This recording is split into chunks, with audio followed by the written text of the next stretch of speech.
morning. You're watching Businessworld Live. I'm Danny Laurel.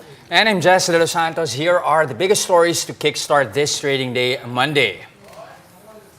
Minimum wage earners in Metro Manila and Western Visayas will be receiving an additional pay in their daily wages. But an industry leader says micro, small, and medium enterprises may find it difficult to comply with the approved wage hikes.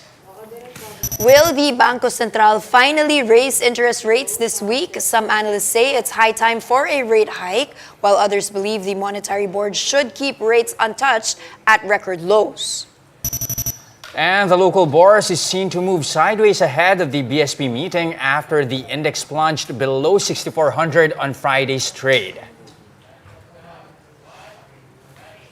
The wage boards of Metro Manila and Western Visayas have approved an increase in minimum wages for workers in various sectors in the regions. Now, despite these increases, a labor group says the new rates still fail to bring workers' income above the poverty threshold. Paul Samarita with a story. The Regional Tripartite Wages and Productivity Board granted on Friday a 33 peso wage increase for both agricultural and non-agricultural sectors in NCR. The Western Visayas Wage Board also granted an increase in income to 450 pesos, at least for non-agricultural establishments with more than 10 workers, as well as a wage hike to 420 pesos for establishments with less than 10 employees. Agricultural workers in the region are granted a 95 peso increase in their daily pay, bringing minimum wage to 410 pesos. DOLE says that the wage increase aims to restore the purchasing power of some 1.2 million minimum wage workers on the back of price hikes in fuel and basic commodities. Labor Secretary Silvestre Bello expects other regional wage boards to follow suit in the coming days or weeks for the benefit of minimum wage workers in other regions. Despite the increase, a group expressed their disappointment at the new rates. Ang poverty threshold na halaga na sinasabi namin ay nasa 16,000 pesos. Hindi niya malagpasan, umakontayan man lang ang 16,000 na requirement na isang pamilya para makabili ng masustansya at maayos na pagkain. The said increase will take effect after final review of the Labor Department. For News 5, Paul Samarita, We Are One News. Still on the back of those wage hikes, industry groups say some MSMEs may find it difficult to comply as many of them have yet to fully recover from the pandemic. PCCI President George Barcelon believes the wage increases may lead more MSMEs to trim their workforce and raise prices of goods and services. The Employers Confederation of the Philippines, meanwhile, hopes that micro industries or businesses with less than 10 employees would be exempted from the wage hike. Analysts, on the other hand, believe that wage hikes would lead to more upward pressure on inflation. The BSP said it will consider the wage hike in its policy meeting on Thursday. And speaking of the Bangko Sentral meeting, analysts are divided on a possible rate hike. While a number of economists say that the BSP could still keep rates steady, some analysts believe a rate hike is likely following a strong first quarter GDP print. Of the 17 analysts polled by Businessworld, 9 of them are betting that rates will remain unchanged at record lows, while 8 others are expecting a 25 basis point hike. The Monetary Board will hold its third policy meeting for the year on Thursday, that's May 19th. The key rate has been steady at 2% since November 2020. Some analysts believe that interest rates will remain untouched to allow the BSP to determine if economic recovery has become more robust. GDP expanded by 8.3% in the first quarter, faster than the 7.8% growth recorded in the last quarter of the year. On the other hand, some analysts believe the available data are enough for the BSP to prove that it can start withdrawing support by raising interest rates. Jokno has repeatedly said the BSP will take into account the pace of recovery for its monetary actions. Now, Fitch Ratings says the incoming Marcos administration needs to ensure the country's investment efficiency. The credit rating agency says the challenge is to avoid diluting the positive effect of investment on productivity growth. The debt watcher also warned that a reversal in tax reforms, particularly the rice tariffication law, could heighten the possibility of a ratings downgrade. Now, the country is still in wait-and-see mode as to whom Marcos will appoint for his economic team and how their economic policy would look like. Pending that, let's find out from a former finance secretary himself as to what should be on top of their agenda. For that, we have on the show Roberto De Ocampo, chairman of the Foundation for Economic Freedom. Good morning, Sir Bobby. Thank you for joining us today. Good morning. Thank you for your invitation. Good morning to your viewers. All right, sir. Again, first, your thoughts on a possible landslide win here of Marcos Jr. and what might actually that mean for the economy? Are you confident that he can actually stir the economy to further recovery here? Well, BBM certainly looks like he's going to win big, but with big win comes a big responsibility, and therefore there's a lot of expectation, and he mustn't disappoint. The fate of his presidency, his place in history, his legacy, and perhaps the entire Marcos legacy are now largely in his hands. And he has a number of challenges he has to face. The first is that he will be filling rather large shoes because the outgoing administration is headed by a president that has had a historic high approval rating throughout his entire term. And of course, you have a lot of uncertainty while the world and the Philippines waits for who exactly are going to be his economic managers and what his economic direction is going to be. I believe that the vote is partly a reflection of the people's desire for a lot of continuity rather than change. And I think BBM has to keep this in mind when he advances on his economic program with the many challenges, but also opportunities going ahead. Sir, he will be inheriting, if he is, of course, elected, two key issues right now. So the first is inflation, very, very high, and possibly even higher in the future, and record high debt. Amid a recovery situation where we are not yet at, of course, the GDP levels that we were pre-pandemic, despite a very good first quarter print. Sir, what does he need to do immediately? First, you would be exaggerating to say that inflation is very, very high. It went higher. I believe the last time I was there, because right now I'm abroad, it went to 4%. Now compare that to the United States inflation rate, which is at the record high, highest in 40 years of 8.5%. Yes, we do have a GDP, a debt to GDP ratio that is higher than it's been over the past at least 2 years, largely because the government had to finance the economy while it was on lockdown.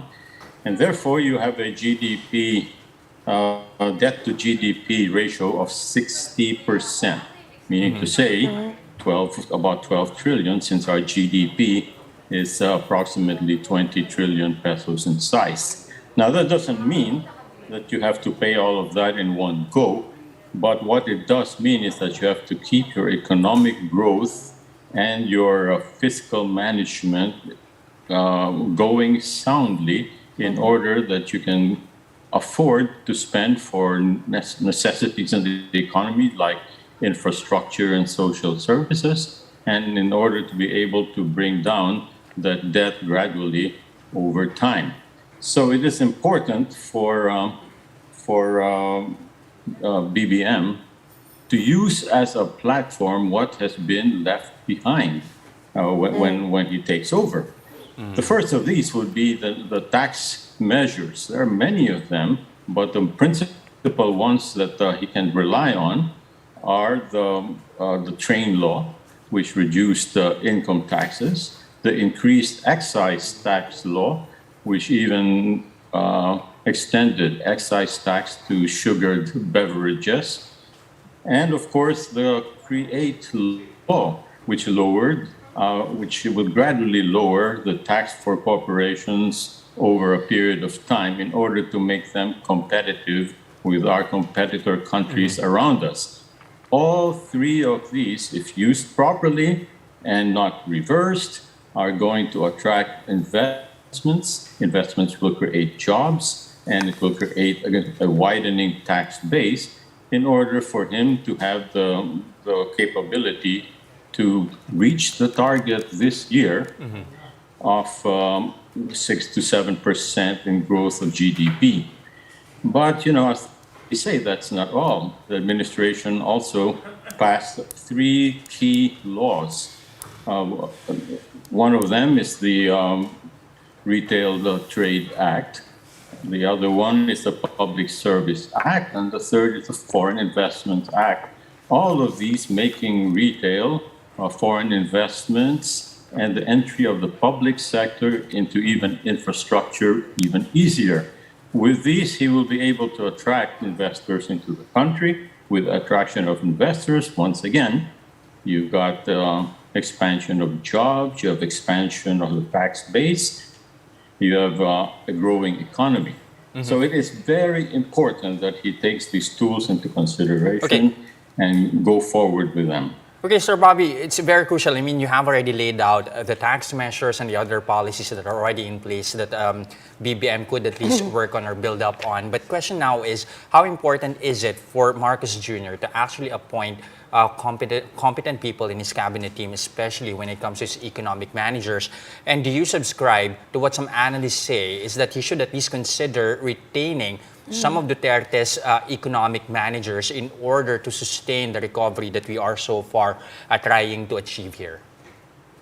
Well, if you recall, at the start of the Duterte administration, there was also the same kind of uncertainty, but he ended up appointing people that inspired confidence, primarily the Secretary of Finance, Sonny Dominguez. Now, if BBM can keep Sonny, that would be wonderful. If he can't, then he should pick somebody who has the same capability in managing our funds, so to speak, in a very judicious manner, and not in a manner that you might say encourages giveaways and populist type of policies. Another person that you might want to consider keeping there is a person like Carl Chua, who is there in NERA. His economic team had Carl Chua, Sonny Dominguez, and Secretary Lopez of DTI. If he can keep them, wonderful. If he can't keep them, then it is expected and hoped that he will come up with names that are as good as these people, and therefore will be able to move forward with a good economic management. You see, an economic management team is very important for a president, but that economic team must also have a president that is strong enough to push a valid and sensible economic agenda forward and support sensible policies. Sir, Go ahead.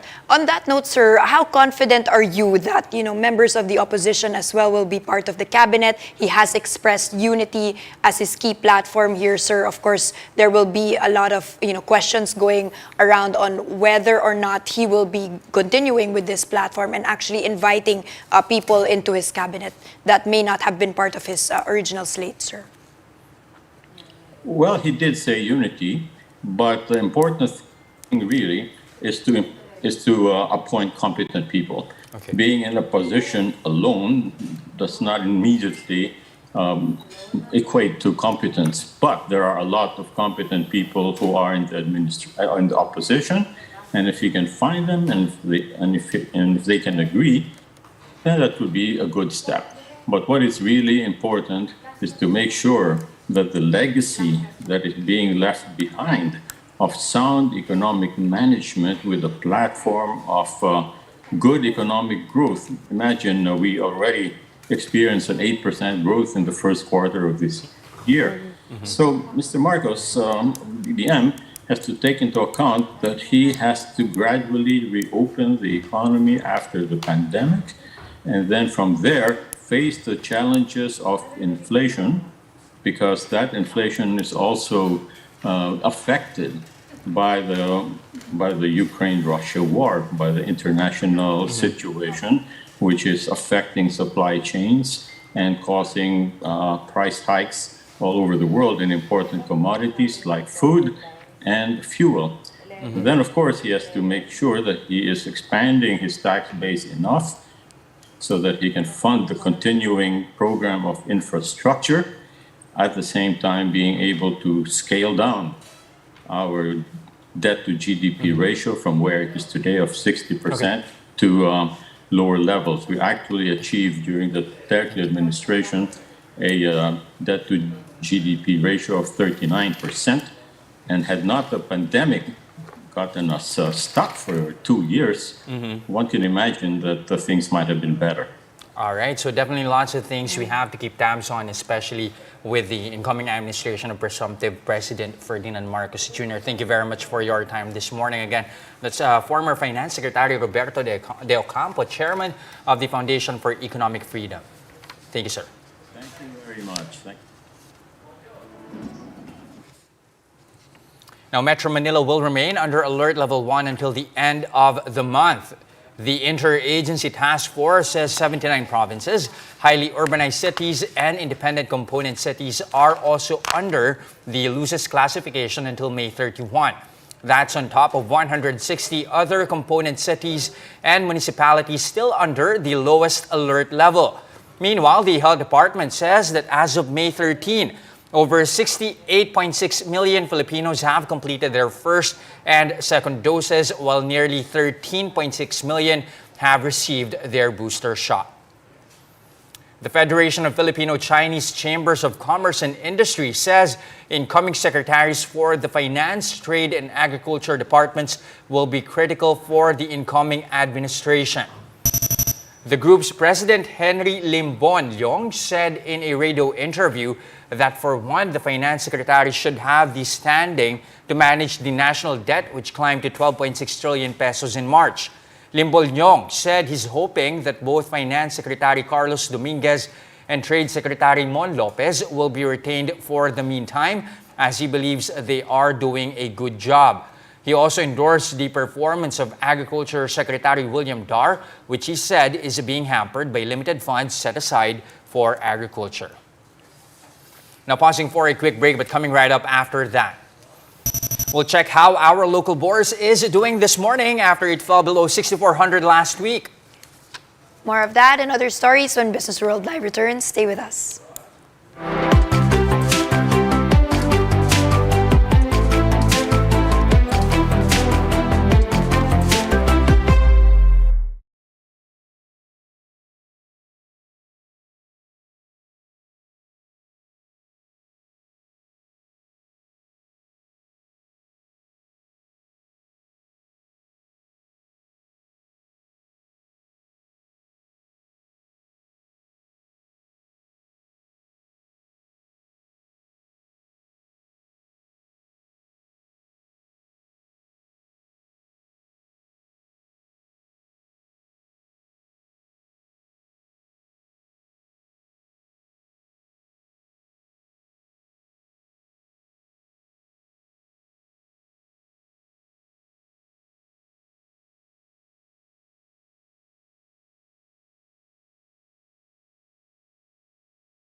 Still watching Business World Live here on One News. I'm Jess De Los Santos. And I'm Danny Laurel.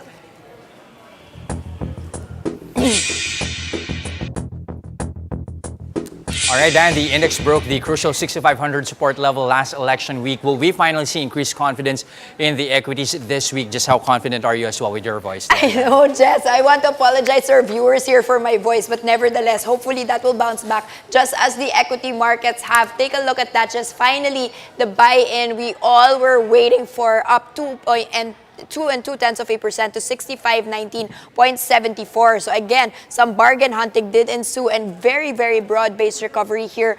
Properties leading the charge, up by 3%. Holding firms as well. You know, that illustrates the confidence in the economy in general. It's a proxy for the diversification of the economy. Mining and oil even, and industrials as well. So again, a broad-based recovery here, as of course, we anticipate a lot of other things this week. You've got, of course, the BSP meeting on the 19th. So traders are still watching out for that. There was also last week, you know, it wasn't just election related. It wasn't just all of these offshore issues. There was also MSCI rebalancing. So we have to keep that in mind. A lot of moving parts here, and we still cannot say with confidence which direction this is going to be going. Nevertheless, I did want to take a look at the big movers here of the day. I'll just pull that out for you guys. You can see AC Energy up by 7.2%. Ayala Land, Ayala Corp as well. And only 3 sitting out this rally. That is Mondanisan, Emperador, and Allianz. And another bright spot we've got here are the airlines, Jess.